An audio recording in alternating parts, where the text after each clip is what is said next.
Mga kapatid, dito naman tayo. Pinapapakita ko dito nga yung mga ministro, yung mga pastor, mga pare, nagsasabi, nga sabi nila variance or no contradictions, ay depende sa pag-uunawa, ang meaning pareho lang, ang Biblia, particularly sa tinatawag na four canonical gospel. Ngayon, pinapapakita ko at inuulit ko palagi sa inyo nga hindi ho pareho at hindi ito variance at hindi ito pareho ang meaning.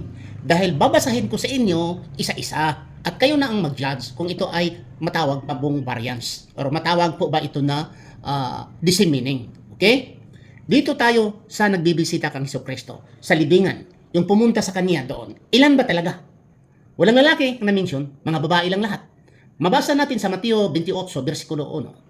Ang pumunta doon kay Jesus, nagbisita doon sa sepulchre, sa kanyang libingan, Mary Magdalene, and other Mary. Mary Magdalene and other Mary. Ilan? Dalawa.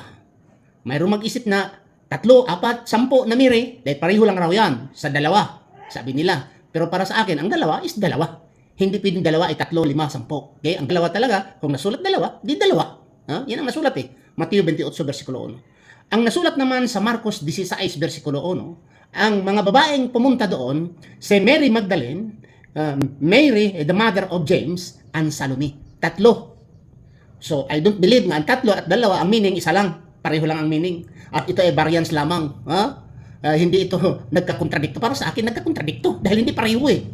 Ang isa, 2 sa Mateo. Ang sa Marcos naman ay 3. Dito sa Lucas, ilan bang nagbisita ni Jesucristo sa libingan? Okay? Mabasa sa Lucas 24, versikulo 10, nagsasabi, Mary Magdalene, Joanna, and Mary, the mother of Jesus.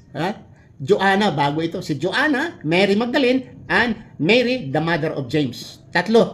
Pero doon ang pangatlo doon sa mabasa natin sa Marcos 16:1, si Salome.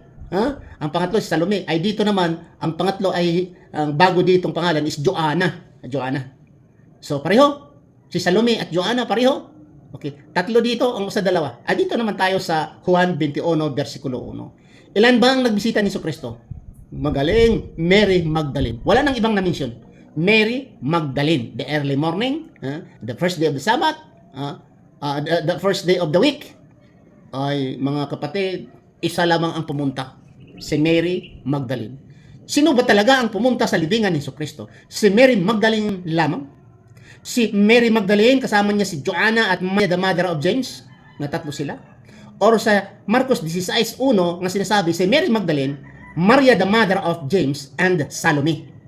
Whereas sa Matthew chapter 28, verse 1, Mary Magdalene and the other Mary. So ang tanong mga kapatid, pareho? Ang isa at 3, pareho? Salome at Joanna, pareho? Ang Mateo ay 2, ang Marcos ay 3, ang pangatlo ay si Salome, ang Luke naman ay 3, pero ang pangatlo ay hindi si Salome, si Joanna. At ang dito naman sa Juan 20, versikulo 1, isa lamang ang babaeng pumunta kay Jesucristo. Pareho? Hindi ito contradiction. The same meaning. Isip. Maraming salamat. Pakishare naman mga kapatid. Subhanakallah, Allahumma bihamdika. Asyhadu an la ilaha illa anta, astaghfiruka wa atubu ilaik. Assalamu alaikum wa rahmatullahi wa barakatuh.